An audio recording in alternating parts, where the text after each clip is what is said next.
Lost episodes can be found again. Part 1. I'm going to tell you a secret, but first you have to promise me you won't laugh. This is still an uncomfortable subject for me, so I'd appreciate your understanding. Do we have a deal? When I was 5 years old, I watched a movie no child should ever see. I don't remember much about the circumstances of my viewing other than that it was at the house where my family lived, late at night, in the dark with only the television providing light.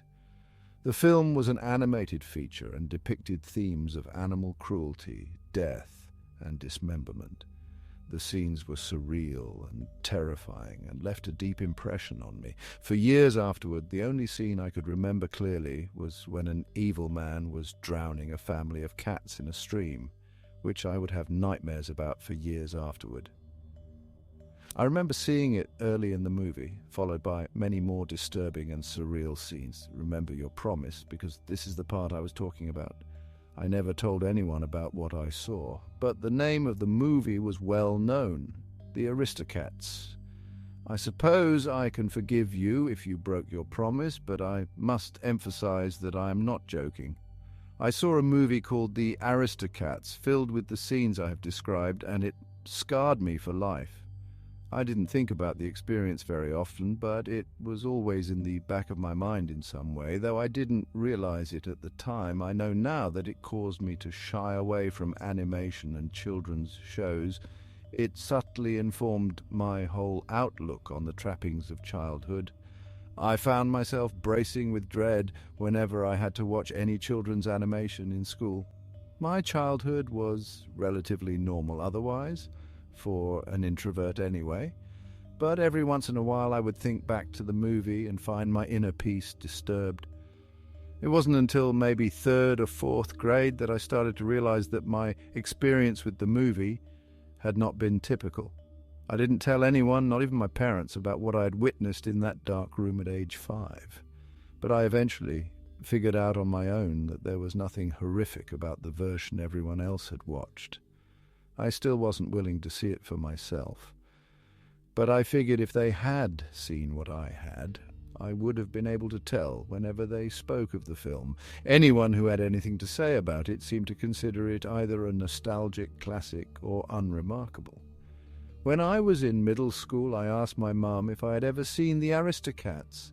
She said I had once, having stayed up past my bedtime and watched it secretly. She said I seemed strangely disturbed by the film, and I'd never wanted to watch it again as a small child. I asked if we still had it in the house, but she said I had been so afraid of the movie that she had thrown it out. It had been a home VHS recording she bought at an estate sale rather than a retail copy. I finally decided to watch the movie again. I ordered it from the library and watched it one Saturday. It took me a couple hours to work up the courage to finally hit play. I found it to be a wonderful film. Immediately I realized that whatever I remembered seeing at age 5 had nothing to do with this movie. There was no graphic violence, no psychedelic scenes, nothing that should have traumatized me as a child. And yet, what I had seen all those years ago definitely shared elements with this movie. The kittens and their mother were drugged and kidnapped, not drowned, but I instantly recognized the moments leading up to this divergence, and almost had a flashback to the cartoon drowning I had witnessed. I was hoping to find closure, but instead I was more troubled than ever. There was no question in my mind now that I had viewed some awful and perverted version of this classic film. I told one of my friends about it a few days later. I didn't let him know how convinced I was of what I had seen as a young child, instead simply relating it as a vague and confused memory, like, hey, the other day I saw the Aristocats. I used to be terrified of that movie because for some reason I thought I saw gore scenes and cats drowning when I watched it at 5 years old. Funny how your memory plays tricks on you at that age, isn't it? He told me about the movie Felidae. He explained that it was an animated movie about cats with a similar animation style that contained graphic gore scenes and was definitely not for children. He said maybe I had somehow seen that movie instead of the Aristocats. I streamed and watched Felidae. I saw what my friend meant about the style having the same feel as the Aristocats, except dark and bloody, but it wasn't what I had seen. I knew for sure that 5-year-old me had watched a movie with the same characters as the Aristocats, and I also knew for sure that it had contained bizarre and disturbing scenes not shown in the mainstream version. This whole thing was driving me up a wall. To try and get some kind of closure, I started seeking out and watching old children's animation that contained graphic and disturbing elements that would never be included today, such as Watership Down, the 1978 version. While these works were interesting and gripping in their own way, they were decidedly non-Disney. While other studios may have been willing to take such risks with their works decades ago, the fact that the Aristocats is a Disney property made me sure that the version I had first seen was something I was absolutely not supposed to ever. Part 2. I let it go after a while. A few years passed, and in college I learned about this internet urban legend called lost episodes. People claimed to have seen episodes of TV shows or altered versions of movies, usually animated, that contained graphic and disturbing content. The episode or movie was often found in unexpected places, and those claiming to have seen it often said it mysteriously disappeared, whether through a VHS tape appearing to have somehow self-erased, a website going dead immediately after viewing, and so on. To be honest, I didn't put much stock in the validity of these stories, but with my Aristocats experience still in the back of my mind, I decided to look further into it. I found a YouTube channel called Cartoon Geek, who was discussing a certain lost episode for his 40,000 subscriber special. After going through the obligatory thanks and talking about how much his subscribers meant to him and all that, he began, "Now, for those of you who are new to this channel, I'm basically just a guy obsessed with all things nostalgic and geeky about cartoons and other media. Most of my content is simply reviewing old cartoons and whatnot, usually superhero related. However, I also do a side series on the strange and creepy side of animation. For example, my 20,000 subscriber special was a 3-part series on Disney and their alleged subliminal messages in film and television. And this video you're watching now is sort of in that same vein. We're going to be taking another look at a certain lost episode. For those who don't know, lost episodes are basically this urban legend about episodes of TV shows which were lost, as the name implies. These episodes are said to contain graphic and/or disturbing and surreal elements and are generally regarded as material that the public was not meant to see. A few months ago, I covered an alleged lost episode from the 1968 Filmation series, The Adventures of Batman. I loved this show as a kid, even though it was a few decades before my time, and there was one episode with a scene where Batman and Robin fall through a trapdoor set by the Joker and slide toward their doom. At the end of the slide tunnel is a giant open furnace, looking like the Joker's face. Of course, since this is a kids' show, they don't actually slide into the furnace and burn alive. They get out with their gadgets. So, to recap, in 2009, this anonymous internet post started circulating online about an alleged lost version of this scene. In it, the dynamic duo actually do slide into the furnace, burn alive, scream, and are shown graphically being burned to a crisp, followed by surreal and non-linear scenes of grieving friends of Bruce Wayne in mourning and the funeral service. Now, when I did my first video on this subject, I was honest with you guys. I didn't really think there was much credibility to this story. I like to keep an open mind on this show, but there were just certain elements of the post that made me say, okay, this is probably bullshit, like how the tape conveniently erased itself after the anonymous author viewed it. But since then, I've gotten a lot of comments and emails talking about how allegedly this lost episode has been posted online. Naturally, a lot of you are already saying this is fake, but this topic won the poll for this special, so let's find out. After some more preamble, the video Cut to the alleged lost episode at the part where Batman and Robin are sliding down the tunnel toward the furnace. All the parts where the two used their belt gadgets to get free were removed, and when the two were close to the furnace, the screen filled with fire and two poor quality shrieks played. After that there were some strange abstract scenes, but all of these seemed to be simply random clips from other episodes with some editing effects thrown at them. Cartoon Geek returned. Okay, so right off the bat, Batman and Robin die off-screen, which is obviously not what happened in the lost episode post that was shared around. They basically just used the flames from earlier in the scene and cut them over to make it look like Batman and Robin died, adding in a canned scream effect. The surreal scenes that follow are also just random clips from throughout the show with various editing tricks applied. I could have done some of them myself. So while this is impressive work, I think it's pretty clear that this is a fan project inspired by the anonymous post. I'm going to rate this animation myth as debunked for now. He gave some more breakdown and deconstruction of the clip before ending with some kind of promotional giveaway. What really got my attention, however, were some of the comments. There were at least a few people insisting that the lost episode was real and that they had seen it with their own eyes. I PM'd one of these people. I asked if he had really seen the episode and about the circumstances. He responded within the hour. Yeah, I was at summer school, and during recess I snuck off to the school library's back room to be alone. I put a VHS of the cartoon that was there and saw it. Honestly, I wasn't really disturbed back then, since my parents let me watch R-rated horror movies and stuff back then, LOL. But yeah, man, this thing is real. I asked if he knew any information about the other supposed lost episode phenomena, but he said he did not. I did some research of my own. There were a few lost episode stories floating around on the internet, mostly about children's shows. To be honest, not many of them seemed all that credible. Still, I strongly felt there was something real here behind all the embellishment and fictionalization. I decided to see if there were any such stories surrounding the Aristocats.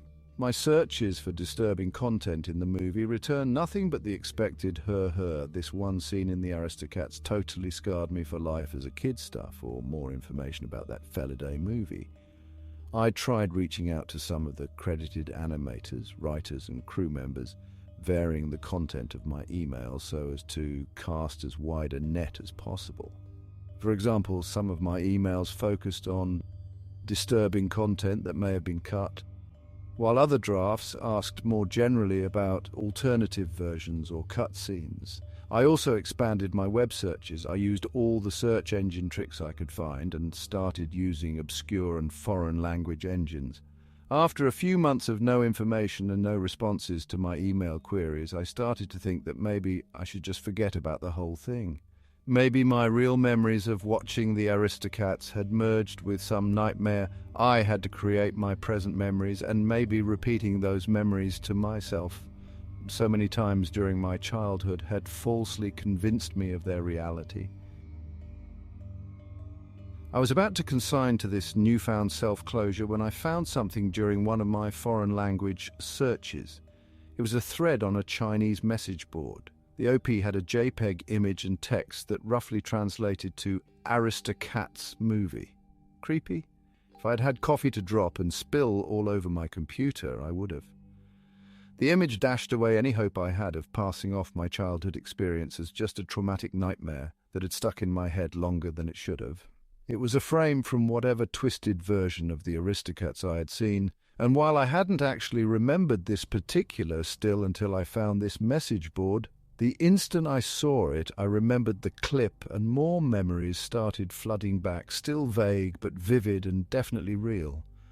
I was now more firmly convinced than I had ever been before that the violent version of the movie was real.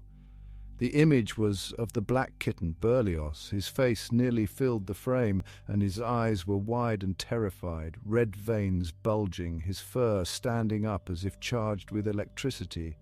The picture itself wasn't any more inherently disturbing than the grotesque fan art you can find for all kinds of different shows and movies. But unlike those other images, I knew this one had a genuinely sinister story of some kind behind it. As such, it haunted me like no other image ever had. There were only a couple of replies on the thread, both of which were short and neither of which provided any more information about the image.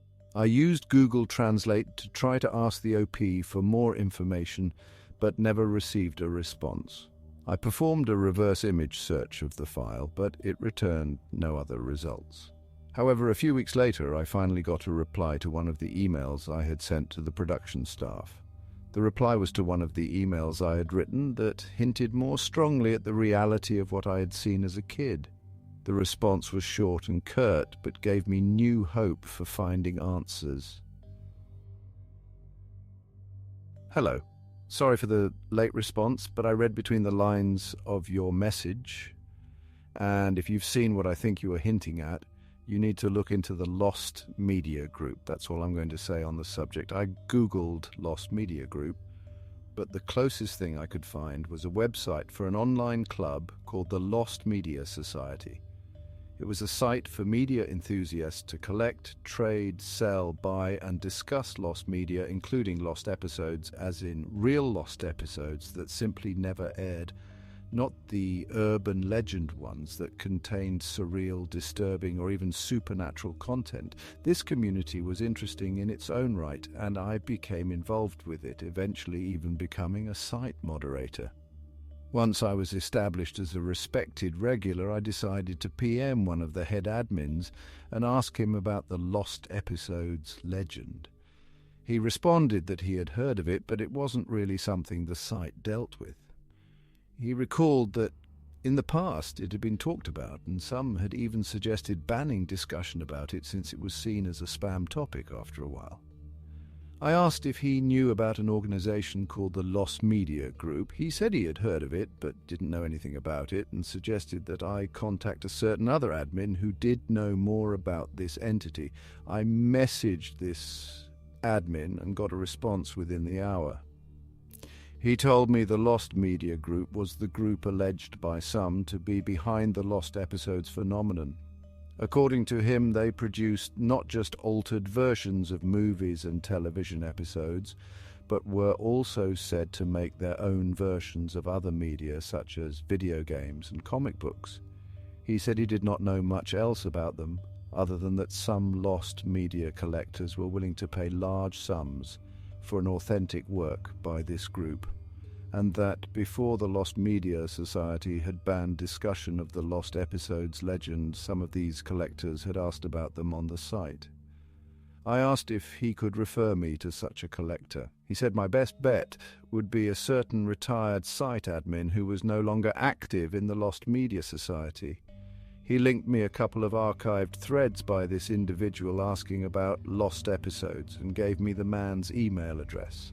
I shot him an email asking about his interest in lost episodes and even went as far as to directly ask if he knew about a lost episode type version of the Aristocats. Part 3.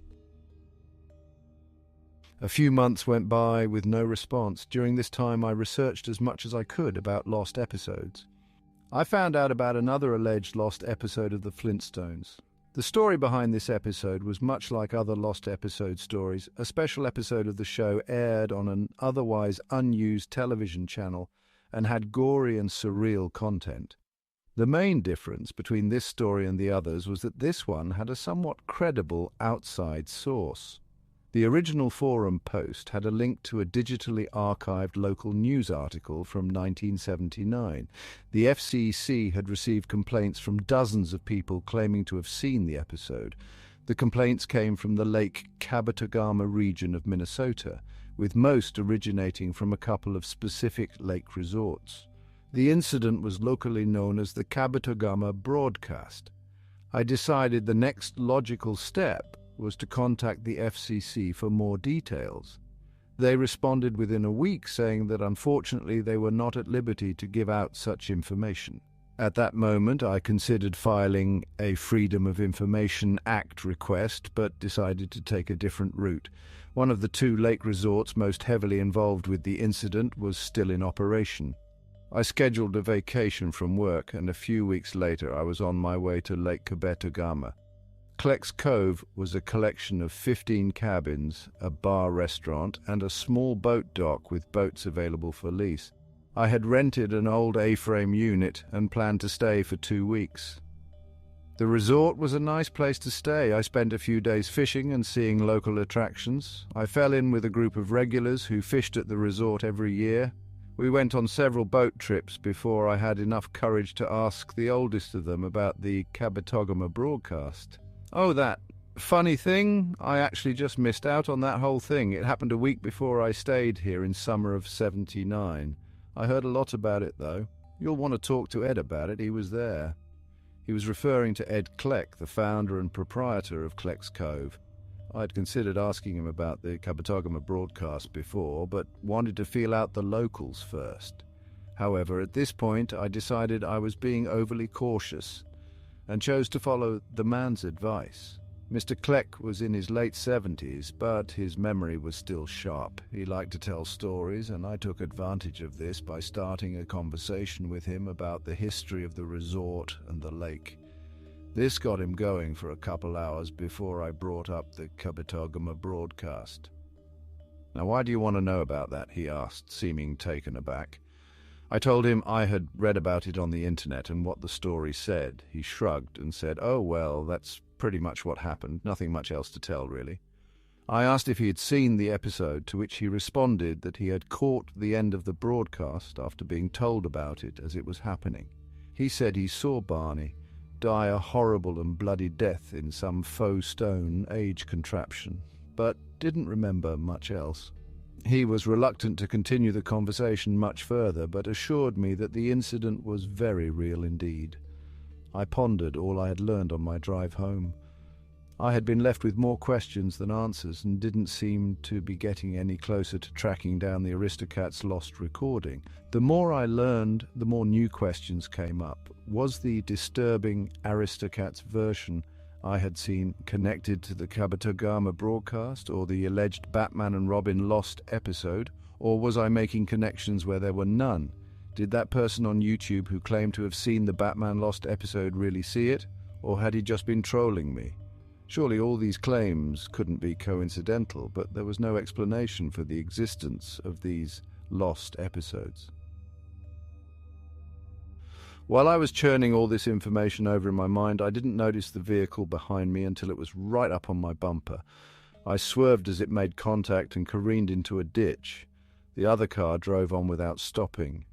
I wasn't injured. In fact, my airbag hadn't even deployed, but I sat in shock for many, many minutes afterward. When I finally got my bearings, I called 911 and told them my location based on the nearest mile marker. It took about 45 minutes for a state officer to find me. I told the police what had happened, but wasn't able to provide details such as the make and color of the car that had hit me or the license plate. I did not tell them what business I was on, or my lingering suspicion that the incident had to do with my investigation of the Kabetogama Broadcast. Part 4. Despite this experience, I decided to stick my neck out a little more. This was getting serious, and I needed a clear picture of what I was up against. I had an acquaintance in the FBI who owed my family the favor of a lifetime. I convinced him over dinner that I paid for to look into the lost media group for me. A few weeks later, he had a document for me.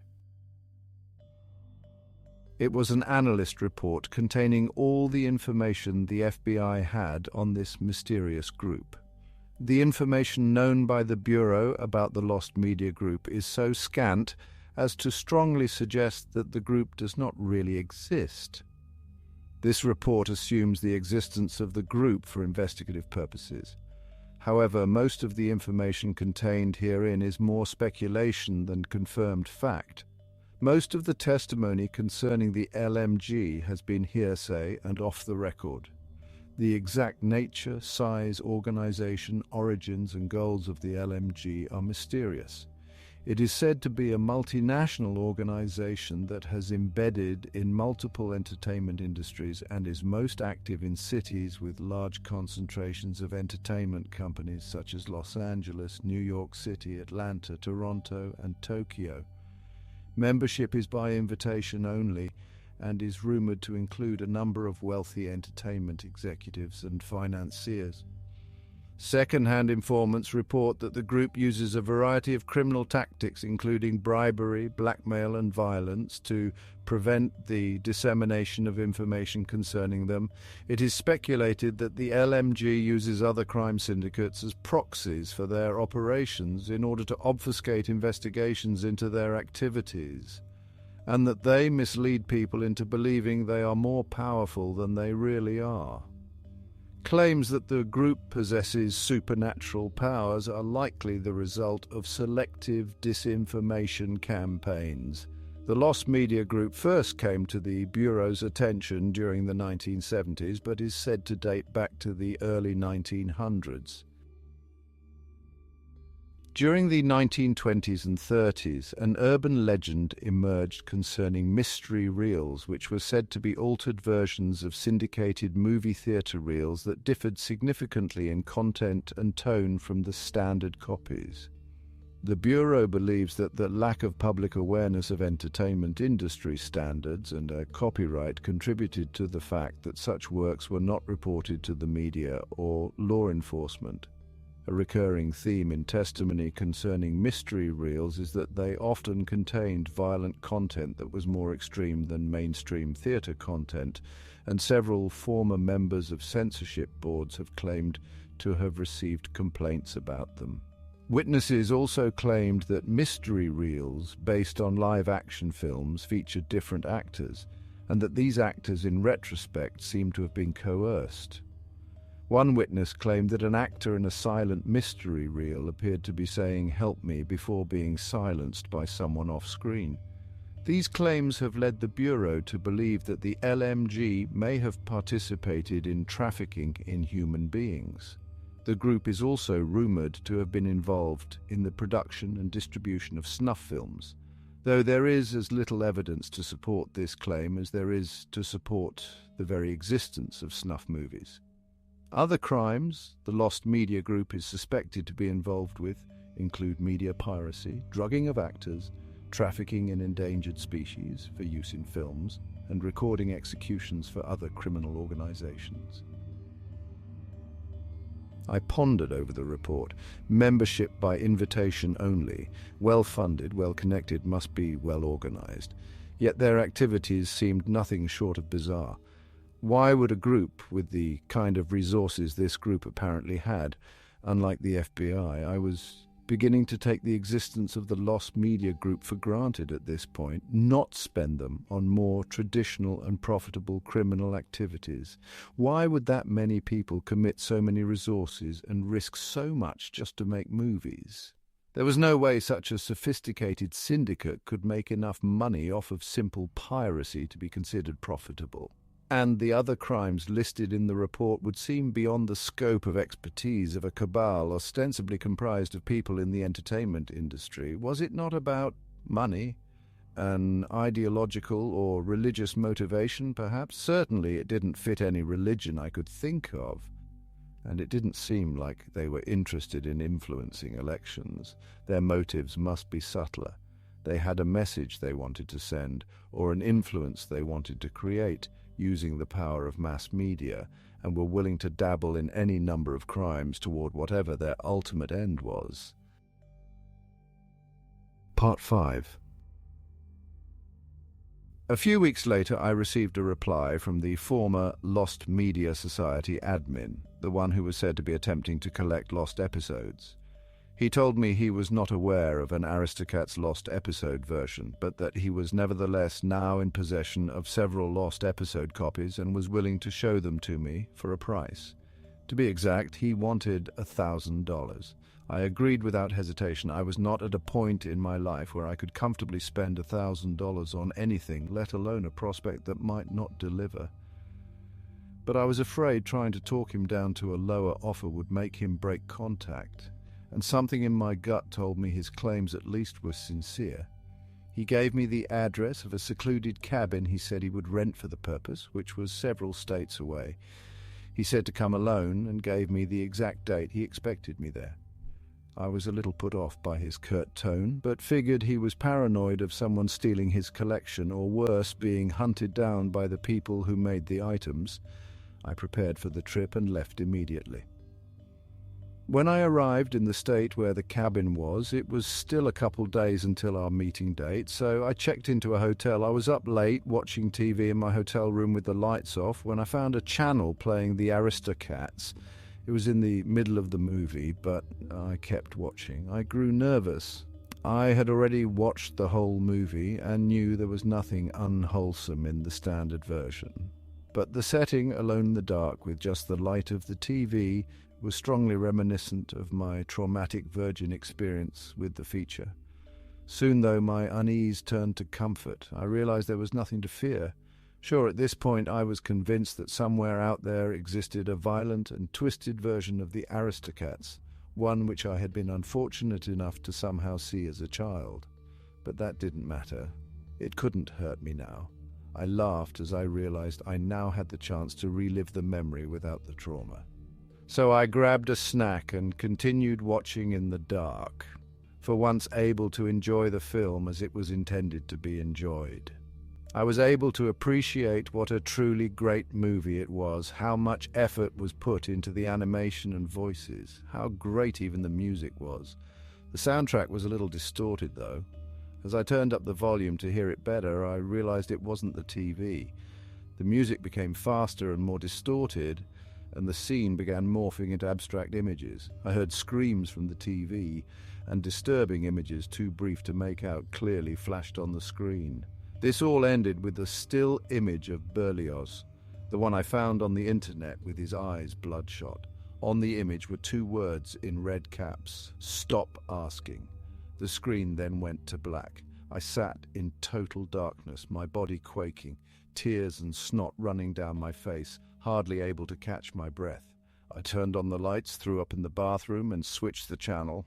All the stations were playing normal television, which was somewhat comforting, but I still checked out of the hotel and went to a different one. At this point, I considered giving up the hunt. My first goal had been to find out if lost episodes were real, and I had certainly achieved at least that. Whether going further and finding out the exact nature and origin of them was worth it was becoming an increasingly dubious prospect. Whoever was behind them had powers and resources to seriously threaten me, and I didn't know if full closure was worth risking my neck any further. In the end, I decided to keep going, though. I was close now, and if there was some secret, powerful group behind all these lost episode stories, the world needed to know. Who were they to try to intimidate me into giving up? No, I wouldn't give up the hunt. At that moment, I doubled down in my determination.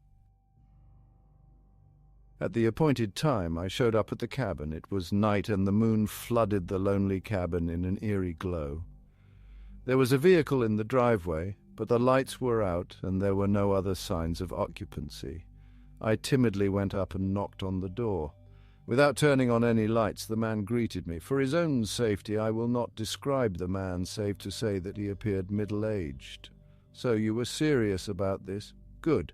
Do you have the money?" I gave him the wallet of cash. He turned a lamp on and counted it out, then motioned for me to follow him to another room. He closed the door behind him before turning on the light. The room had a high ceiling and nature paintings on the wall, along with a single shelf of old books that were clearly there for decoration. Centered on one of the walls was a large plasma television. There was a lot of space, but the man himself had only put a couple chairs and some plastic storage tubs on the floor. So, here's my collection. It ain't very big, but you'll have a hard time finding these items anywhere else. Sorry to have to charge you so much, but you gotta realize I'm taking a huge risk by showing this stuff to a stranger, so you gotta make it worth my while. I trembled with anticipation. At last, I was about to have some real, concrete answers. Like I said in my email, I don't have, nor have I previously heard of an Aristocats video made by these people, but from how you described it, I completely believe you saw it. It fits right in with the kind of thing they would make, he continued. By they, you mean the Lost Media Group? I interjected. Yeah, they would be behind the thing you saw, along with that Batman Lost episode, if it indeed exists. Though I haven't been able to find it myself, but again, wouldn't be surprised. I don't know what their goal is in making these things, but they're interesting as hell, so I collect them. I asked if he could share some of his contacts, but he flatly refused. I only give that information to trusted friends, and even if you were one of them, I would make you pay more than you could afford. Please don't ask me that again. You're lucky I even agreed to show you my collection. I was a little flustered by his tone, so I just nodded, then we got down to business. He opened one of the tubs and pulled out a VCR, along with a black VHS tape with a white label that read Pink Panther in black Sharpie. He hooked up the VCR, inserted the tape, and played it. It was a lost episode from the Pink Panther cartoon series, which was a show consisting of short sketches about 5 or 6 minutes each, with the Pink Panther going on various solo adventures and getting into trouble with other characters and situations, which he manages with his superior mastery of cartoon physics. There is never any dialogue, save for the occasional wordless exclamation or babbled nonsense like in the Tom and Jerry cartoons, and every short has the Pink Panther theme playing throughout. I had watched a little of the show as a kid, but didn't have many memories of it. This episode was called 40 Shades of Pink, which I assumed was a pun on how Ireland is said to have 40 shades of green, since this was a St. Patrick's Day themed episode. It took place in a green land that, while not explicitly identified as Ireland, was obviously supposed to be the Emerald Isle, or at least some generic insular Celtic fantasy land. The short involved the Pink Panther trying to steal a pot of gold from a leprechaun, or rather the recurring little man character dressed as one. As the Pink Panther was walking over a rainbow like a bridge, a storm cloud caused it to disappear from under his feet. He fell, and there was a sickening crunching sound. The Pink Panther was shown bleeding out on the ground, bones jutting out. Then he saw the leprechaun's pot and crawled over to it. Despite his injuries, a smile of victory crawled across his face. As he peered down into the pot, the leprechaun appeared from behind and pushed him in, closing a lid over him and then roasting him alive over a fire. The episode ended with the sound of the Pink Panther screaming. Lame, I thought. Someone basically just took the Pink Panther cartoon and gave it the itchy and scratchy treatment. It was somewhat disturbing that whoever did it clearly had access to the original animation resources to make it look exactly like a real episode. But overall, it was underwhelming compared to what I was expecting. The next item was a copy of The Lion King. This time it was a proper factory copy with a retail jacket. The man told me the movie itself was normal, but there was a special animated short at the end of the tape with psychedelic properties. He warned me that the experience would be far more intense than the Pink Panther tape, and even asked me if I had any heart conditions. Despite his warnings, I insisted on going through with it. He refused to fast forward to the short, saying he wanted to keep the tapes from warping, even though he had the footage digitally archived. After the credits, there were some special features, including some animated shorts I had never seen before. When the title appeared for a short called The Lion, the man paused and asked once again if I was sure I wanted to proceed. I nodded, and he played it. The short featured what was apparently a version of Scar, but the art style was completely different. It was a 2D animation, but somehow much more realistic than Pixar animation. It's hard to explain. It wasn't like CGI realism, but there was so much detail and effort put into the character that it gave the impression of realism while still being, paradoxically, fantastical. The clip showed Scar walking around a white background before stopping to face the viewer. The camera began slowly zooming in on his face, and his eyes began glowing red. Threatening jungle music began playing. Suddenly I became very nervous. A vicious grimace emerged on Scar's face, the kind a predator makes before striking. His mouth opened wide, showing rows of sharp teeth, and I heard realistic growling sounds. His face wrinkled in a pattern consistent with the face a lion makes before pouncing. My nervousness turned to terror. My gaze was transfixed on the screen, and I couldn't look away. I knew it was only animated, and even if it wasn't, the lion couldn't get to me through the screen, but I was paralyzed as if facing a real predator. I was in a trance, one that didn't break until Scar jumped, and I screamed for my life. I kept screaming until the man shook me out of it. "Sorry about that," he said, "but I did warn you." Once I got my bearings back, I asked for the next item. He gave me a puzzled look, as if he had expected me to just give up and want to go home after the last tape, but he shrugged and got the next one. It was another home VHS tape labeled Super Bowl 2000. This next one won't do anything to you like the lion video, but it's disturbing in what it shows. In fact, I'll just tell you what it is. This tape shows a riot that didn't happen. If you didn't know, there was no sports riot at the 2000 Super Bowl, certainly not in the stadium itself. But the tape shows just that. Once again, the man refused to skip to the interesting part to preserve the integrity of the tape. In the third quarter, a referee made a call that didn't sit well with Titans fans, and someone threw a beer bottle. More people started throwing things, and it escalated into a full-scale riot in which spectators swarmed the field and attacked each other. You could see the majority of the crowd slowly evacuating the venue, while a small but determined segment began vandalizing the place and having sporadic brawls. There was no commentary at this point, just raw stadium footage that cycled through various venue cameras. About 20 minutes into the riot, the tape ended. This tape did not cause me to experience abject terror like the last one. In fact, the riot hadn't even been that bad compared to other sports riots I'd seen, but I found it disturbing on a deeper level. The fact that they could alter a recording of a sports event to make it show something that so blatantly didn't happen in reality terrified me. They could only have done it in one of two ways, with editing techniques that were well beyond what was publicly known to the world, or with some type of magic. I still asked to see the next item. The man said it was the last one. It was a plug-and-play video game this time. The man explained that the Lost Media Group was known to dabble in other mediums besides movies and television, and that in particular they were said to produce a lot of lost video games. Though this was the only one he had been able to acquire, the game was labelled Pokemon Black Carbonite.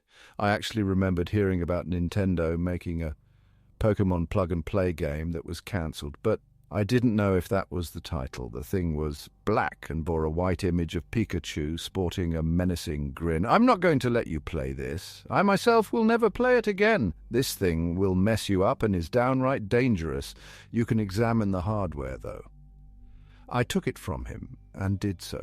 The first thing I noticed upon closer inspection was a fissure in the control pad. A lot of force had been applied to make the crack. Then I noticed that some of the plastic was warped, melted. I looked at the man. He gave me a look back, a look of understanding that there was nothing more that needed to be said. I handed the game back to him. The man said some goodbye formalities, put his hand over my shoulder, and aggressively led me to the door, closing and locking it behind me. He never saw my camera. During the lion short, I had managed to snap a quick digital photo of the TV screen while the man wasn't looking, and had put the camera back away before the whole bad acid trip thing. I had the photo enlarged and enhanced and studied it. It was still frightening even without the psychedelic properties of the animated short. Again, despite being a cartoon, it had such detail and realism that it seemed more alive than I thought a cartoon could be. Part 6. I did some research on art and animation styles and learned that this technique was known as hyperrealism, a style intended to give intense, lifelike detail using traditional non-digital art methods. Some pieces of this genre were almost indistinguishable from photographs. The lion wasn't quite that realistic. You could still tell easily enough that it was a cartoon, yet it was somehow as visually striking as a real photo of a lion.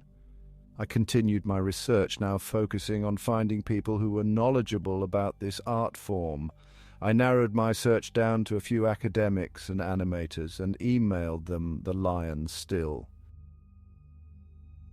I got a response from one expert saying the style reminded him of Johann Strobel, an Austrian artist and animator who had moved to the United States in the 1930s. He had worked for Disney briefly before starting his own animation studio. He was known for his bizarre, deconstructionist approach to animation and had started his own small anti-art movement of sorts. Animators and cartoonists trained at his studio produced their own bizarre works, which often included violent and grotesque themes, despite the fact that the studio ostensibly marketed to children. The email went on to explain that Strobel became increasingly obsessed with magic and the occult during his career.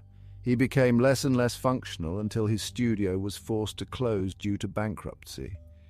Curiously, the studio was known to produce only a handful of original works of its own. Apparently, the animators had spent a lot of time deconstructing and replicating the works of other companies, mainly Disney, since they were the only major animation studio at the time, and altering them to make them surreal or disturbing.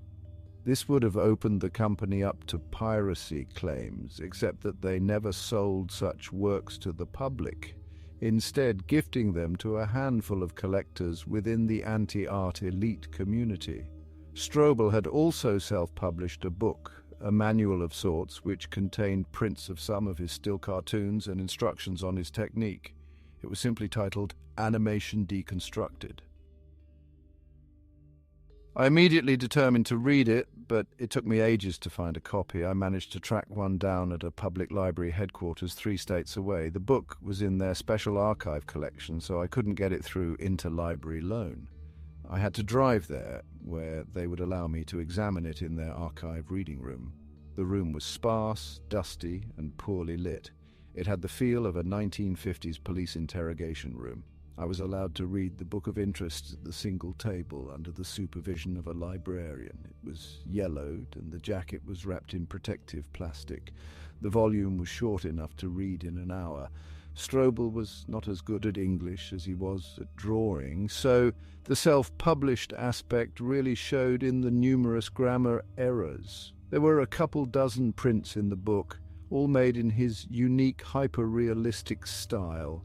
Again, they weren't photorealistic like other artists in the genre, but had a depth of detail and perspective that made them appear alive all the same. None of them did anything paranormal or anything like that, but there was one that managed to seriously frighten me. It was a cartoon snake, a cobra with its fangs bared and a menacing look in its eyes.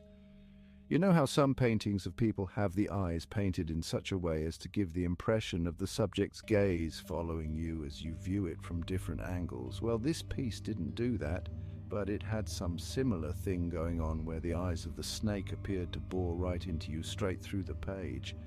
I felt like the snake was going to strike up and dig its fangs into my arm. I didn't have a trippy experience like with the lion animation, but it was still surreal and unnerving. In addition to sections on art techniques, Strobel had also included a number of seemingly randomly placed critiques of the state of animation that could generously be described as educated rants. A frequent target of his criticisms was Walt Disney, whom he decried as an amateur buffoon who was holding back the animation medium from its true potential. The author went on to emphasize the need to be bold and daring in animation, and willing to push social taboos. I returned the volume to the librarian.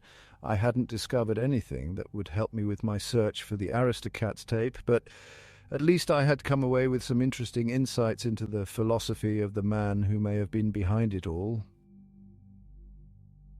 My next step was to visit Strobel's studio, which involved yet another cross-country road trip. I started to wonder how much gas money I would have ended up spending by the end of my search for that damned video. Was it really cheaper than flying?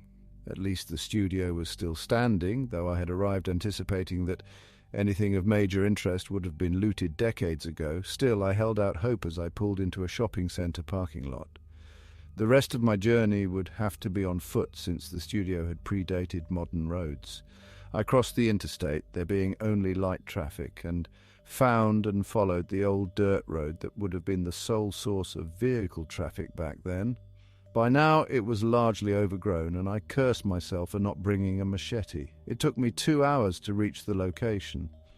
It was a one-story wooden building with its windows boarded up and foliage growing all around it. I walked the perimeter looking for a way in that wouldn't open me up to charges of breaking and entering, though I seriously doubted anyone would ever know or care I had been here in any case. To my disappointment, no entryway had been left by previous urban explorers, and I had to hack away the boards of one window with a hatchet I had brought. It may have been easier to smash down the door, but that felt somewhat less ethical. There was, of course, no source of light except the now open windowway, but I had had the foresight to bring 3 high-powered LED lamps in my backpack, which I now set up around the floor, relieved that I did not see any scurrying or slithering. The place seemed smaller on the inside, barely more spacious than my basement at home. There was no furniture except a couple broken easels on the floor. They probably sold off the tables and desks to pay off their debts, I thought. Some scuff marks were visible on the wooden floor. There was a low wooden partition that sectioned off a small segment of the room. I guessed that this was where the administrative desk had been, while the rest of the floor was used for the actual animation work. Like I said, I hadn't really been expecting to find anything important, but it was still disappointing. I spent the next couple of hours pacing the floor, wondering if the whole trip had been a waste of time and mileage. I was about to pack up my lamps and leave when I discovered a trap door behind the floor partition. I had taken one of the lamps off the floor to perch it on top of the partition, and the light now allowed me to see the outline of the trap door along with its hinges and latch. The door was about 3 feet by 2 feet. I grew excited and opened it. Annoyingly, the door did not appear to have a mechanism for staying open and was too heavy for me to hold up. I had to back out through the window and back several times just to bring some rocks to prop it up, but the contents of the compartment were worth it. The compartment was about 3 feet deep and contained what looked like diagrams for animation or film devices, along with various little parts, knobs, bolts, lenses and the like, all scattered at the bottom. I studied these with fascination, but couldn't make heads or tails of the schematics. I tried fitting some of the parts together with no success. I decided against taking these items with me. I had rationalized that violating the law by entering this place unlawfully was worth pulling back the curtain on whatever had caused my childhood trauma, but these items were unlikely to be of value to that end, and thus stealing them for my own curiosity would go beyond the bounds of that justification. However, I did photograph each one of them just in case. Part 7. The next few months were uneventful. Once again, I felt like I had hit a dead end.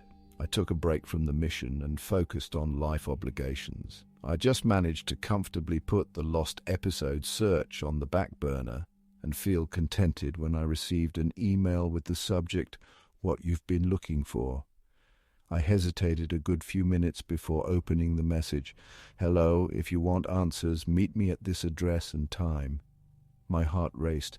This email wasn't from any of the addresses I had messaged. I instinctively felt I was about to finally get closure and was suddenly terrified. Perhaps even more terrified than I had been at any point before in this journey. More than when I was run off the road. More than when I was hypnotized by a cartoon lion. More than when I'd been threatened through the TV in a motel room. My hands were shaking so much I could hardly use the keyboard to navigate to a new tab and look up the address. It was an empty lot from an abandoned building that had been razed years ago. The Google Maps street view looked somewhat foreboding, but it was within comfortable driving distance of my apartment, which terrified me even more to realize the sender knew what city I lived in. Still, I asked off work for the specified date, and was racked with dread until it arrived, barely able to concentrate on my job, and drove to the lot 3 hours ahead of time, parking my car in the street as was typical for the neighborhood. It was a sunny spring day, and the wind made me uncomfortable despite the warm weather. Each passing car made me apprehensive, particularly the ones that appeared to slow down. I had an overwhelming urge to drive away as the appointed time drew near. When the car stopped at the lot exactly at the time, I was surprised to see a woman get out. She had cropped red hair and appeared to be in her early 40s. She was wearing a black leather jacket and walked right up to me. She smiled slightly. "Hi, you can call me Kathy. I'm from the group you've been looking for." I swallowed and rendered a quiet greeting. She didn't look threatening. I had trouble imagining what could have possessed her to join an organization like the Lost Media Group, but right now I had other things to be concerned with. "Don't worry, this isn't a setup," she reassured, reading my apprehension. "If we wanted to do you in, we could have and would have done it already. So then what do you want?" I interjected. "We want you to stop looking into us," she stated plainly. "And to that end, I managed to convince the higher-ups to let me show you what you've been looking for so that you and we can put this behind us." "You mean the Aristocats video?" I asked. She nodded. "For security reasons, we obviously can't just give it to you. The best I could arrange was for you to be allowed to see it under supervision at one of the abandoned movie theaters we use to give private viewings of our works for select patrons. We're about to leave that location anyway, and needless to say, you shouldn't even think about telling people we were ever there." I nodded and grunted. If it meant finally getting answers, I was willing to put up with a little more bullshit. "I hope you have the whole day free because the theater is several hours away." I nodded again, suspecting that she already knew the answer. We got in her car and were off. We drove in silence for the first hour or so, then I asked her why the group made lost episodes. She waited a few moments before answering. "Well, I guess you could say we aim to challenge the status quo of programming and give animators a chance to really test their limits. That's why I joined when the organization invited me." "And why do you leak them to the public if you want to keep them secret?" I prodded. "We don't leak them. Sometimes they just get out and people who weren't intended to see them do. I don't know how you ended up seeing one of our works as a kid, but it wasn't supposed to be. And what about the Kabetogama Broadcast? Some member of our organization was messing around when he wasn't supposed to, or maybe it was a TV broadcast only intended to be seen by members back when we were a little more lax about security. Look, I said we'd show you what you've been looking for. Beyond that, I'm afraid I'm not at liberty to satisfy your curiosity about our inner workings." I was silent for a few more minutes. Her answers were suspect. The Lost Media Group seemed like the type of group that would find pleasure in shocking and traumatizing random people with their twisted works, and I didn't quite buy that all exposure to non-insiders was unintentional. I thought back to the FBI report. I also wondered if she was completely happy with the choice she had made to join the organization. "Well, I've already seen part of your Aristocats edit recently," I finally said. Kathy pursed her lips, and I could see in her eyes that she was briefly considering whether it was worth trying to pretend she didn't know what I was talking about. She decided against it. "Yeah. Sorry about that, I guess, but I guess they figured if we gave you a good scare, you might give up and leave us alone."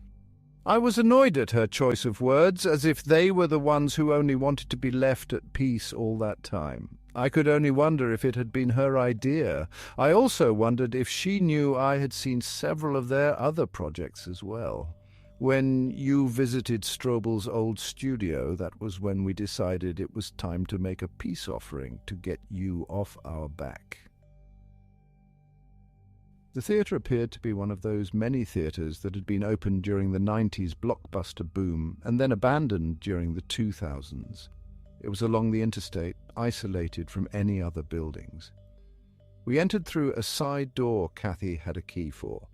The lobby was unlit except for the sun outside. I could see a ticket counter, a concessions area, and posters for old blockbusters on the wall. Covering the floor was carpeting of a faded, colourful pattern. Adjacent to the small food court was an empty room that I guessed used to be the video arcade. Kathy told me to give her my phone, which I did. She then escorted me down the gallery hallway to the last gallery. She asked me if I was sure I wanted to see this. I answered yes, and she said I could sit anywhere I wanted. I chose a seat near the back while she went up to run the projector. I began feeling scared. Sitting there in the dark, abandoned gallery was very reminiscent of sitting in the dark, watching the Aristocats all those years ago, except that all the extra space made it even more ominous. When the feature started, I could tell immediately that the audio was off. It sounded shrieky and low quality. Otherwise, the movie was normal up until the point when the butler decided to get rid of the cats. Instead of drugging them and leaving them abandoned like in the normal movie, he drowned them in the river. It went downhill from there. Suddenly, I was a 5-year-old boy again, watching in horror as characters were mutilated, decapitated, and burned, all while strange visual and audio effects were applied. One particularly shocking scene featured real footage of cats attacking and killing a man. In real time, lines were drawn over the scene, covering it in sketchwork until it had become a completely animated version of itself. It was done with such absolute perfection of technique that I was sure Strobel must have done that bit himself. I eventually got a grip and was able to sit through the rest of the thing calmly. It wasn't pleasant, but I was at least relieved to finally be getting it over with. When it was over, I think I had tears in my eyes. Kathy drove me back to the empty lot, and it was dark by the time we arrived. Before I got out, she spoke to me one last time. "Now listen to me. You've found what you were looking for, and now that you have, you need to let it go. I took a big risk, even pushing, to let you in behind the scenes for that brief moment. If you continue pursuing information about our organization, we will have to take more drastic measures." We exchanged goodbyes, and she drove off. For years, I kept my end of the agreement to never speak a word about our encounter to anyone. However, recently, I have been reconsidering the bargain. A few days ago, someone reached out to me on the web, asking me for information on lost episodes. They claim to have seen one as a child and are hoping to find closure for their experience. I'm debating with myself whether it's worth letting them in on the secret, or if it would be better for their own sake if I convinced them they imagined the whole thing.